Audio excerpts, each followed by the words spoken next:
I sat alone at a Thanksgiving table set for 17 people, staring at 16 empty chairs and a cold turkey no one came to eat. My children didn't call. They didn't text.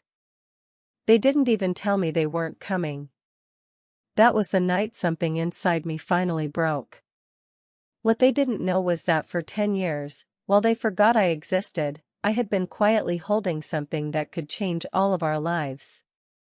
And what happened next taught me a painful truth about family, love, and self-respect.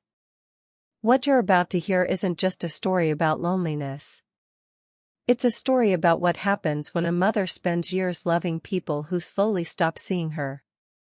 It's about promises made at a funeral, empty holidays, unanswered phone calls, and the moment a woman finally realizes she has been waiting for people who are never coming back.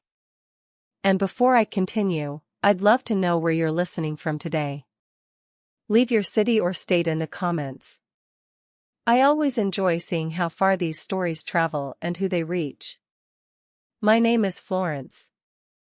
I'm 74 years old, and until a few years ago, I lived in Connecticut. Most people would have described me as ordinary. A widow. A retired school librarian. A mother of 3. A grandmother of 8. But if you had asked me who I was before all of this happened, I would have given you a different answer. I would have told you that I was Richard's wife. For 38 years, that was the role I cherished most. Richard wasn't just my husband. He was my best friend. The person who could make me laugh when I was angry and calm me down when I was afraid. Every morning he kissed my forehead before leaving for work. Every evening we found our way back to the same porch swing behind our house. Some couples grow apart over the years. We never did. And because we loved each other, we built everything together. Richard worked in commercial real estate. I spent 3 decades helping children discover books as a school librarian. We weren't flashy people. We didn't chase luxury. We simply worked hard, saved carefully, and focused on what mattered most. Family. Every major decision we made revolved around our children. College tuition. First homes. Emergency loans. Babysitting grandkids. If our children needed something, Richard and I found a way to provide it. We never kept score. We never expected repayment. Their happiness felt like our reward. Looking back now, I realize some of the best years of my life happened around a dinner table. Every Sunday, someone came over. Sometimes Lauren and her family. Sometimes Michael. Sometimes Jennifer. The house was always full of noise. Grandchildren running through hallways. People talking over one another. Laughter drifting out of the kitchen. At Christmas, every room glowed with lights and wrapping paper. At Thanksgiving, we squeezed extra chairs around the table because there was never enough room for everyone. Richard used to stand in the doorway smiling and say, "This is exactly what we worked for." And I believed him. I truly believed those moments would last forever. Then one morning, everything changed. Richard had been complaining about feeling tired. A little chest discomfort. Nothing dramatic. Nothing that seemed urgent. I told him to see a doctor. He promised he would. Next week. Then next month. One morning, while getting dressed for work, he collapsed. The paramedics fought for him. I watched them try. I watched them refuse to give up. But 40 minutes later, the man I had loved for nearly 4 decades was gone. At the funeral, all 3 of our children stood beside me. They held my hands. They hugged me. They cried with me. And when the service ended, Lauren looked me in the eyes and said, "Mom, we're going to get through this together." Michael nodded. Jennifer squeezed my shoulder. We'll always be here for you. I wanted to believe them. God help me, I did believe them. But a few weeks after the funeral, something happened. Nothing dramatic. Nothing obvious. Just a tiny change. A missed phone call. A delayed visit. A promise to stop by later. At first, it seemed harmless.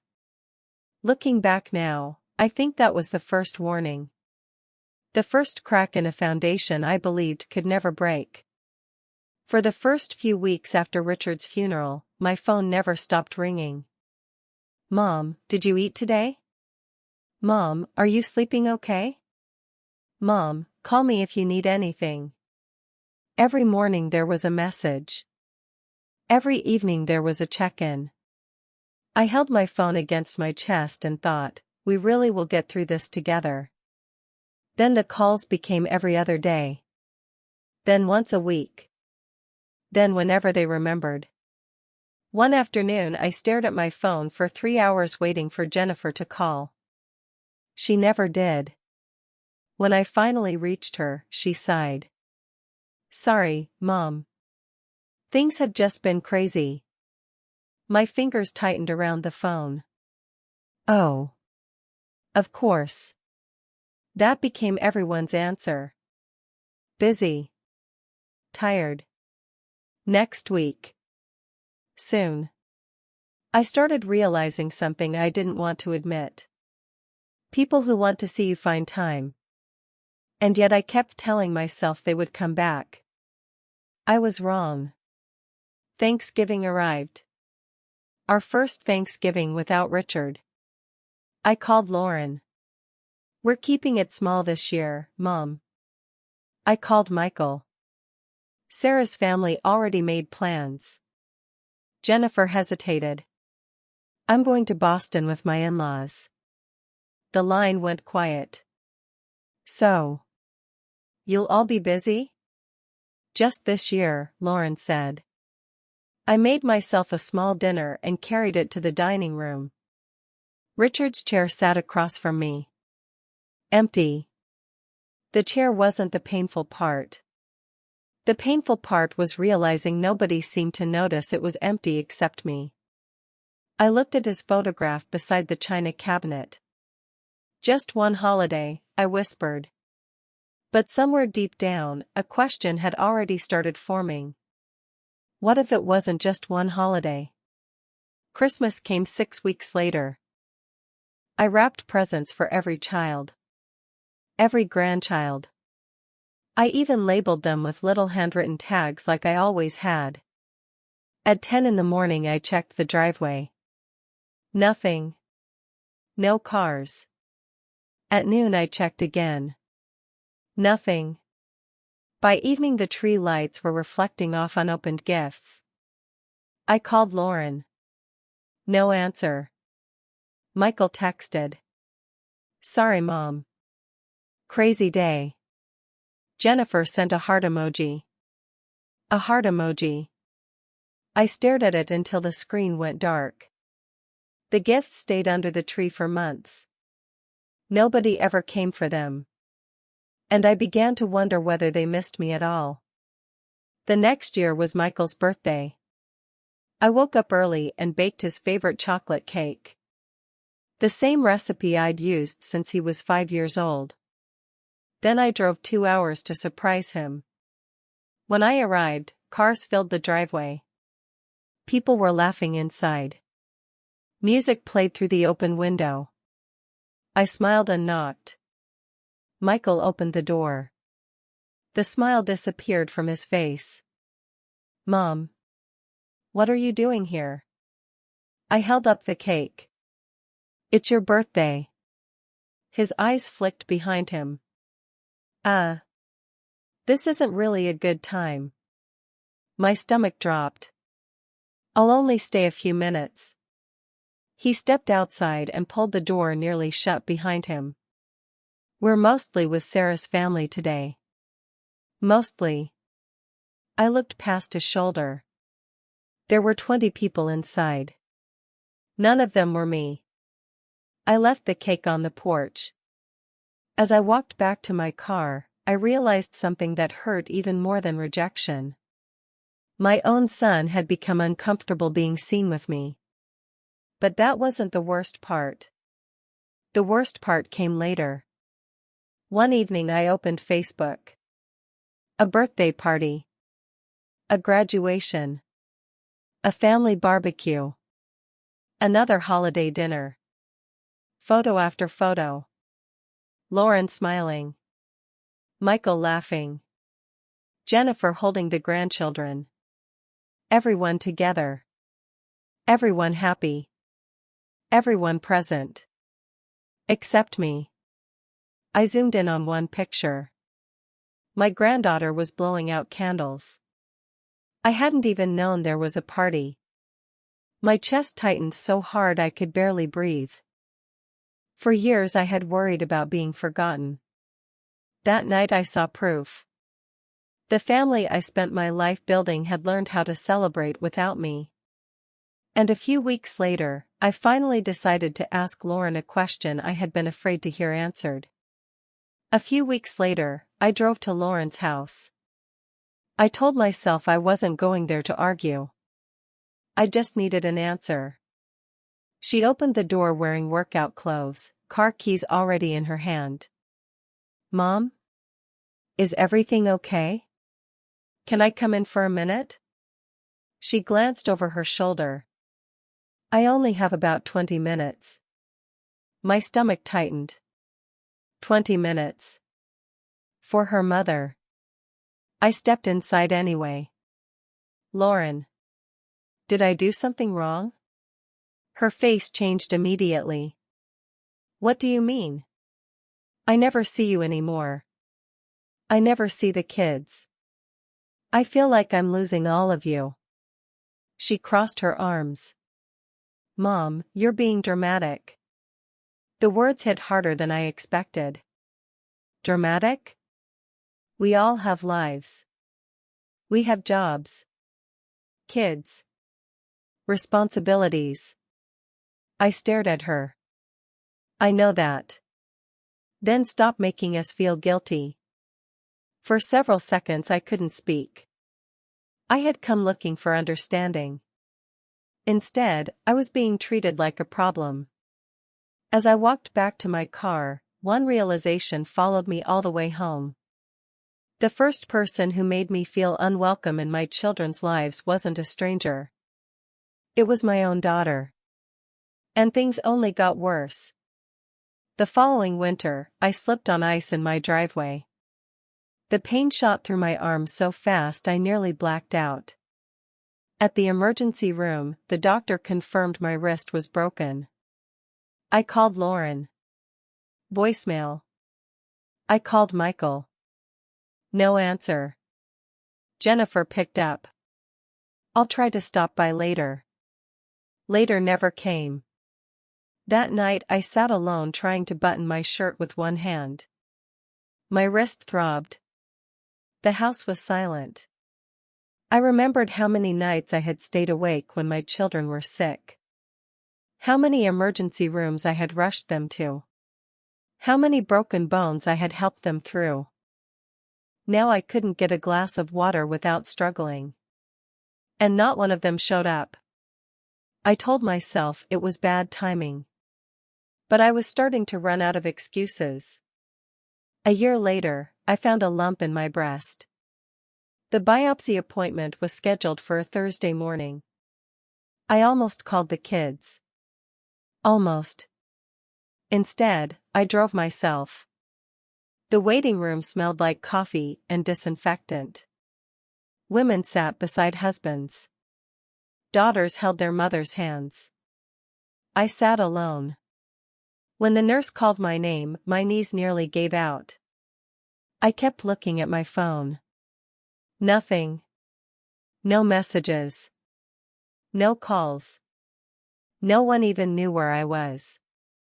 As I waited for the results, a frightening thought crossed my mind. If the doctor walked in and told me I had cancer, who would I call first? I didn't have an answer. And that scared me more than the biopsy itself. A few months later, my neighbor knocked on my door. "Congratulations." I blinked. "For what?" "Your granddaughter's graduation." My heart stopped. "What graduation?" She looked confused. "It was in the newspaper." That evening I found the photos online. Cap and gown. Family pictures. Celebration dinner. Everyone smiling. Lauren. Michael. Jennifer. The grandchildren. Even distant relatives. Everyone was there. Except me. I sat staring at the screen until the room went dark. I wasn't being forgotten by accident anymore. I was being left out on purpose. That realization followed me home every night. I started talking to Richard's photograph before bed. His picture sat on the dresser beside our old wedding album. "I'm sorry," I whispered one evening. The words surprised even me. "I'm sorry I couldn't keep us together." The photograph stared back silently. I remembered something Richard used to say. "Pay attention when people show you who they are." Flo, at the time I thought he was talking about business. Now I wasn't so sure. I touched the frame and felt tears run down my face. The cruelest part wasn't losing my husband. It was watching our family disappear while I was still alive to see it happen. And yet, even after all that pain, I still believed if I loved them enough, they would come back. I had no idea how badly that hope was about to be shattered. By the 10th year, I should have known better. I should have accepted what my life had become. But hope is a stubborn thing. Especially for a mother. 3 weeks before Thanksgiving, I picked up the phone and called Lauren. "Sweetheart," I was thinking. "Maybe we could all be together this year." Silence. Then a sigh. "I don't know, Mom. Things are complicated." I swallowed hard. "Please." The word escaped before I could stop it. I called Michael next. "I'll try," he said. Not yes. Not no. Just enough to keep hope alive. Jennifer sounded warmer. "That sounds nice, Mom. Let me check with everyone." When I hung up, my hands were shaking. For the first time in my life, I hadn't invited my children. I had begged them. And somehow that felt worse than being alone. Still, I convinced myself things would be different. I was wrong. For 3 days, I prepared that house like it was 20 years earlier. The turkey went into the oven before sunrise. 3 pies cooled on the counter. Pumpkin. Apple. Pecan. Fresh flowers sat in the center of the table. I bought a new tablecloth. New napkins. 17 place settings. One for every child, spouse, and grandchild. As I polished the silverware, I could almost hear Richard's voice. "Looks like we're expecting a crowd, Flo," I smiled despite the ache in my chest. "Maybe we are." For a few hours, I allowed myself to believe it. Allowed myself to imagine grandchildren running through the hallway again. Allowed myself to imagine family. The table looked beautiful. The kind of table people save in photographs. I had no idea it was about to become a memorial. At 2 o'clock, the turkey was finished. Golden brown. Perfect. I checked the driveway. Nothing. At 3 o'clock, I reheated the side dishes. Still nothing. At 4 o'clock, I looked out the front window again. No cars. No messages. No calls. A knot formed in my stomach. I called Lauren. Straight to voicemail. "Hi, sweetheart. Just checking where you are. I called Michael. No answer. Jennifer didn't pick up either. I stood in the kitchen gripping the counter until my knuckles turned white. Maybe traffic. Maybe something happened. Maybe they were all coming together. I kept inventing excuses for people who weren't giving me any. By 5 o'clock the food was cooling. By 6 o'clock the flowers were beginning to wilt. By 7 o'clock the house was completely silent. I called again. Voicemail. Voicemail. Voicemail. Not one text. Not one apology. Not one explanation. Just silence. And 17 empty chairs. I sat down at the table. The food stretched from one end to the other. Enough for everyone. Enough for nobody. The clock ticked loudly in the dining room. Tick. Tick. Tick. Every sound felt cruel. I stared at the chair where Lauren should have been sitting. Then Michael's. Then Jennifer's. 17 places. 17 reminders. What hurt wasn't that they didn't come. What hurt was that none of them thought I deserved an explanation. That was the moment I finally understood something. You can be abandoned long before people actually leave. If you've ever felt forgotten by the people you loved most, subscribe and stay with me. Because what happened next changed everything. I remained at that table until midnight. The candles had burned down to pools of wax. The turkey was cold. The pies untouched. The house felt enormous. I looked at Richard's empty chair. Then at the 16 others. And suddenly the truth arrived all at once. I wasn't waiting for my family anymore. I was waiting for a version of them that no longer existed. The hope I had protected for 10 years finally died in that room. And when hope died, something else quietly took its place. Because later that night, while sitting alone in the dark, I opened a drawer I hadn't touched in years. And inside was something my children had completely forgotten about. I pulled the drawer open and spread the folders across the dining room table. For years, I had avoided looking at them. Richard's files. Investment statements. Insurance policies. Property records. The paperwork smelled faintly of dust and old paper. I sat there until dawn reading page after page. My hands trembled at first. Then they became steady. I heard Richard's voice in my head. Always know what you have, Flo, so I kept reading. Account numbers. Property deeds. Trust documents. Financial reports. The deeper I looked, the more one realization settled over me. I wasn't helpless. I had simply forgotten that. And my children had forgotten something too. Something important. Something that would soon matter very much. Because there was one thing they never knew. Richard and I had spent decades building far more than a family. We had built security. We had built wealth. We had built options.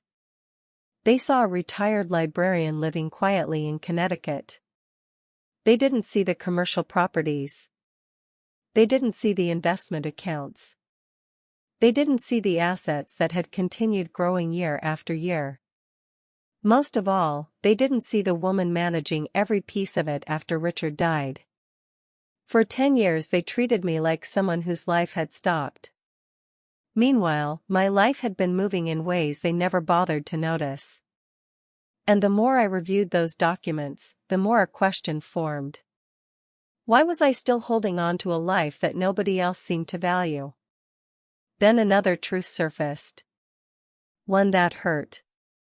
I had been helping my children all along. Michael's daughter attended a private school he struggled to afford. Jennifer's husband received funding when his business was in trouble. Lauren survived a difficult financial period that could have cost her home. They never knew where the help came from. They never asked. They accepted the support. But they couldn't find time for a phone call.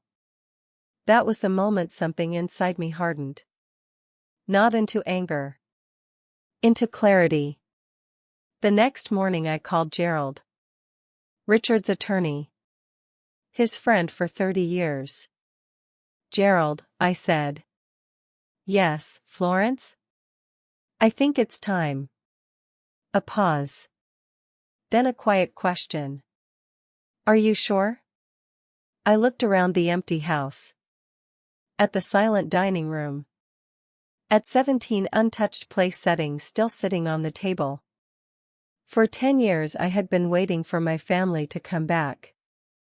Now I finally understood they already had made their choice. "Yes," I replied. "I'm sure." And over the next few weeks, I began making decisions that none of my children would see coming. Because if they could erase me from their lives so easily, they were about to discover what it felt like when I disappeared from theirs. 6 months later, they found out. Suddenly there were calls. Emails. Lawyers. Questions. "Where's Mom? What happened to the house? Why won't she answer?" For 10 years, they couldn't find time for dinner. Now they had time for investigators. Time for attorneys. Time for panic. I sent one final email.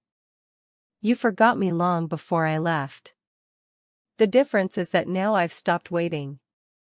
I wish you well, but I'm no longer building my life around people who chose not to be part of it." Today, I sit on a balcony in Charleston watching the sunrise over the water. The phone is quiet. My heart is quiet too. Thank you for listening to my story. And remember, never stay where you are only remembered when money is involved. For 10 years, I waited for a phone call.